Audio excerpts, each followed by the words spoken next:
नमस्कार, आप देख रहे हैं आरएडी न्यूज। मैं हूं योगेश चक्रवर्ती। आरएडी न्यूज और BYN न्यूज की खास पेशकश रणभूमि का रंग में आपका स्वागत है।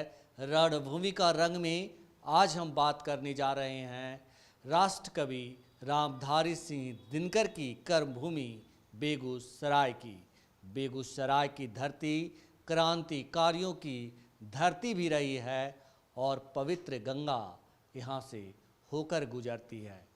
बेगूसराय में इस बार फिर एक बार बीजेपी की ओर से बीजेपी के फायर ब्रांड नेता गिरिराज सिंह ताल ठोक रहे हैं, तो CPI के नेता अवधेश राय उन्हें चुनौती दे रहे हैं।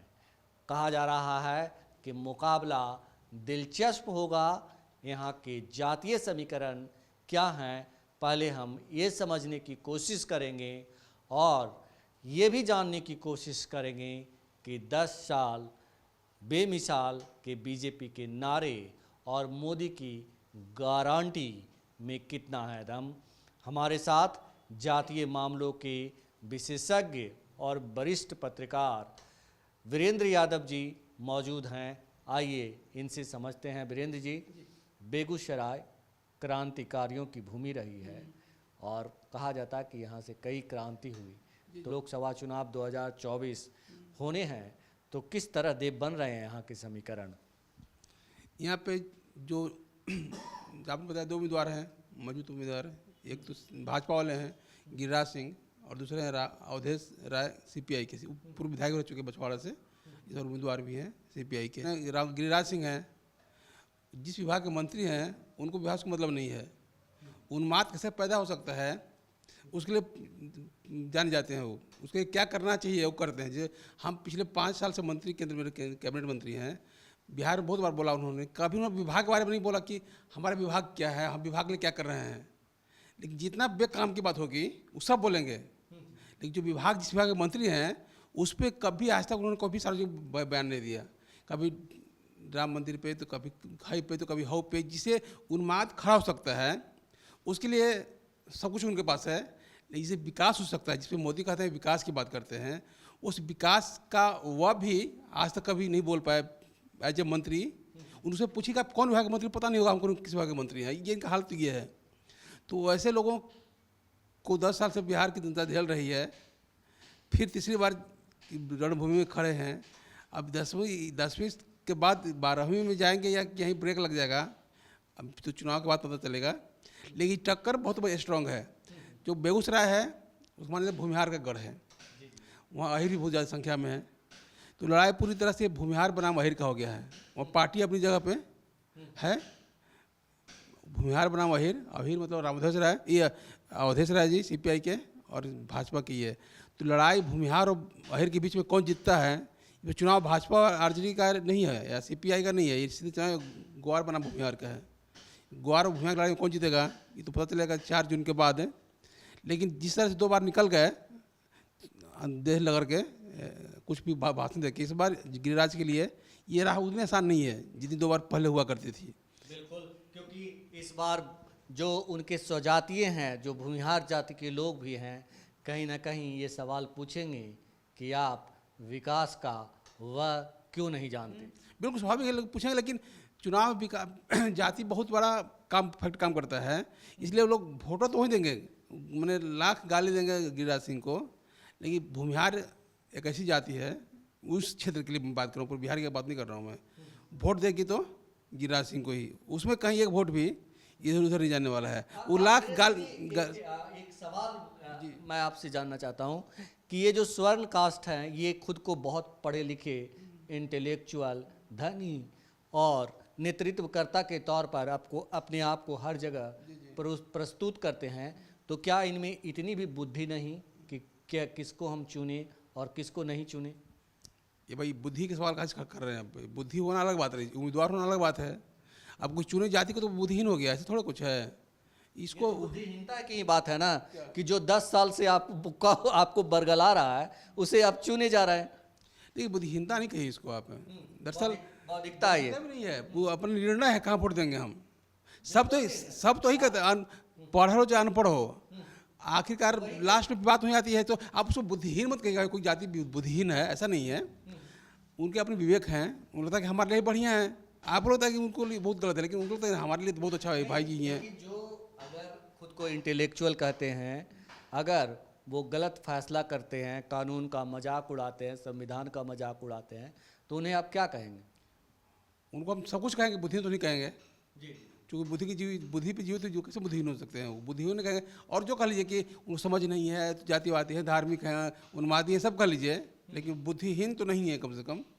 ये आपको लगता है, हो सकता है कि हमको नहीं मानते कि कोई बुद्धिहीन आदमी है जो जाति के नाम वोट दे। जाति के नाम पर वोट देना या किसी एकदम लफंगा को भी चुन लेना, वोटर गलत बुद्धि नहीं हो सकता। चुनना अलग स्वेच्छा क्या है, किन कारणों से चुन है। मैं अपनी बात वापस लेता हूँ। आप कहिए क्या हाल कि हम इसको नहीं मानते कि ऐसा कहना कम से कम लोकतंत्र के लिए उचित है, जो कि एक बहुत बहुमत, हम लाख किसी के विरोधी हो सकते हैं, लेकिन अगर कोई बहुमत बड़ा हिस्सा जो चलता लोकतंत्र वोट से ही है कि चुन रहा है, तो चुन रहा है, वो तो प्रतिनिधि है ना आपका।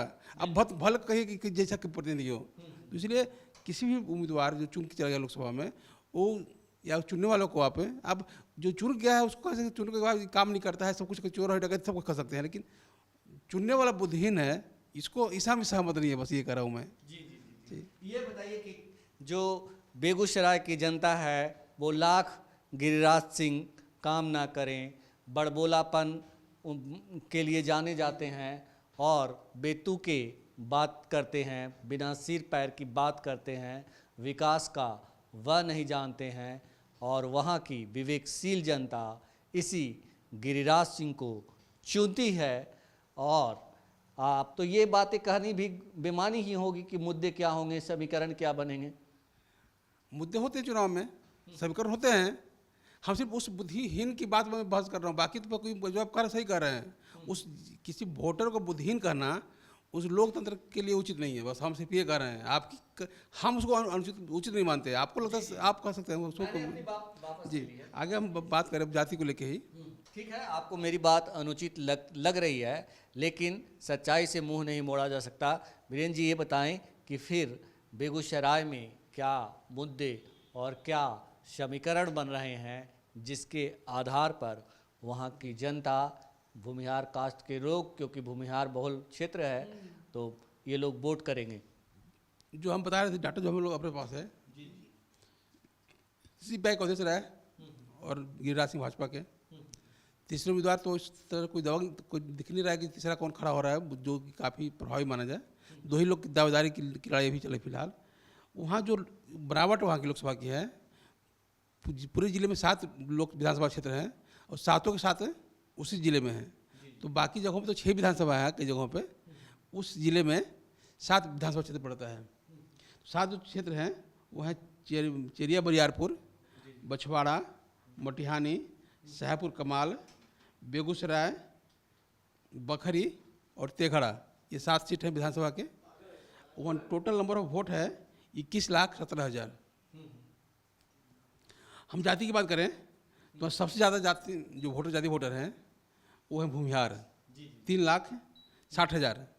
इसमें और इतने वोट कहीं भूमिहारों के नहीं है जितना बेगूसराय में है।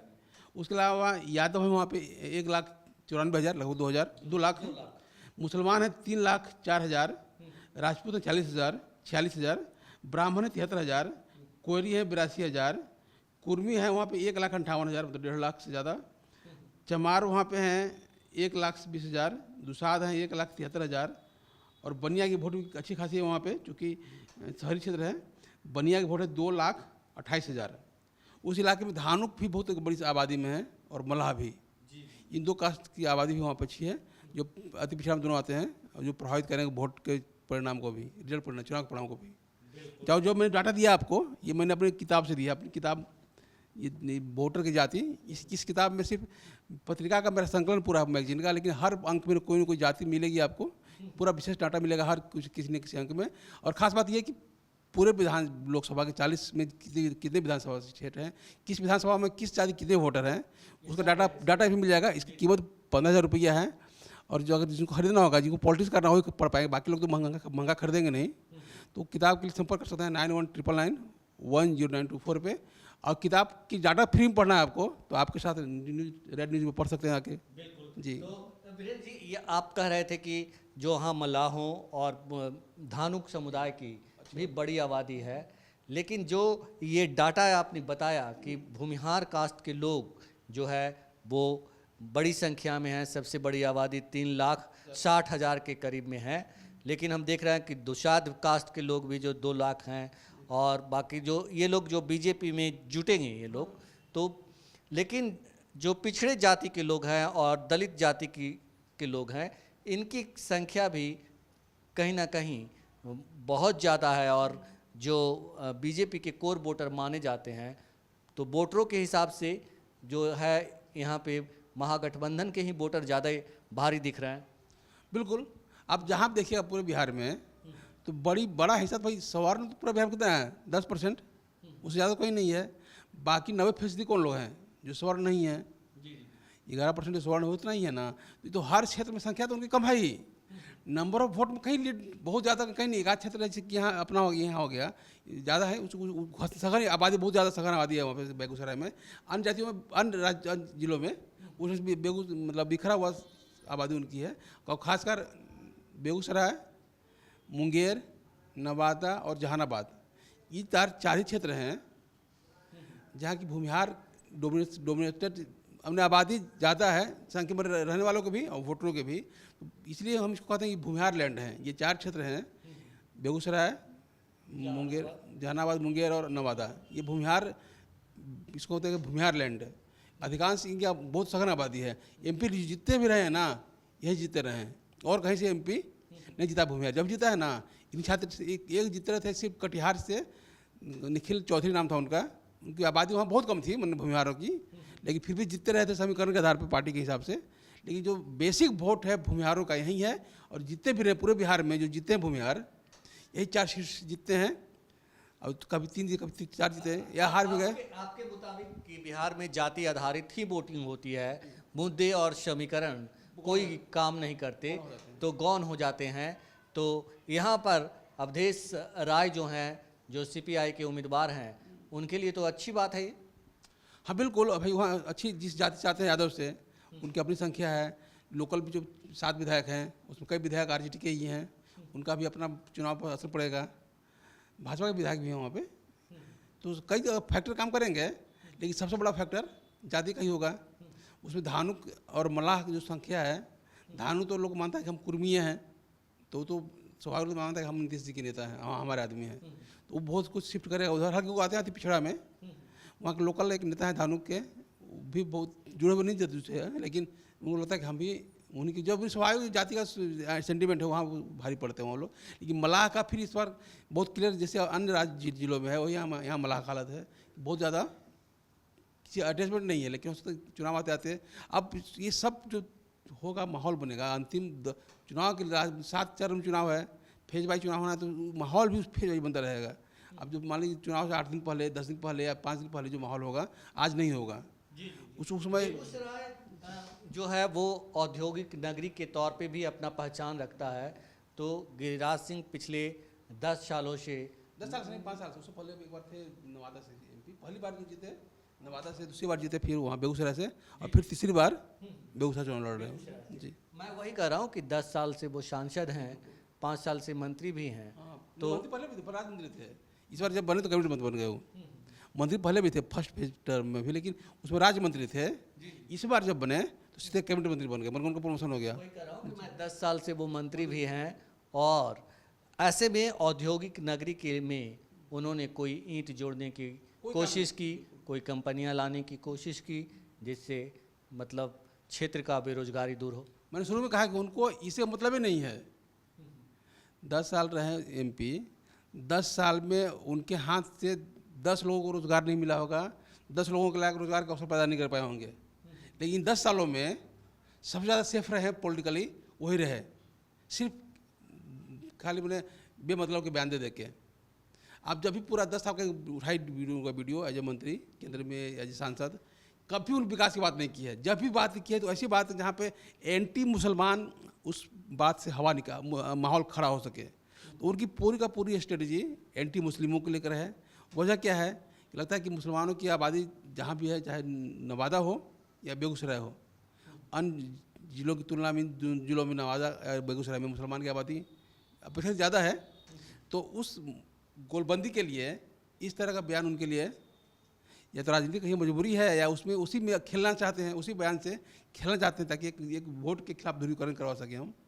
उस जिनका कोई विकास कोई वास्ता नहीं है, सिर्फ उन्माद से कर सकते हैं। वास्ता है कि उन्माद कैसे खड़ा कर सकें ताकि वोट को गोलबंदी में सहायता मिले हमें। उन्माद पर वोट की सियासत करना चाहते हैं, बस इतना ही जानते हैं गिरिराज सिंह। ये बताएं कि जो अवधेश राय हैं सीपीआई के उम्मीदवार, तो सीपीआई को कैडर वोट के लिए भी जाना जाता है।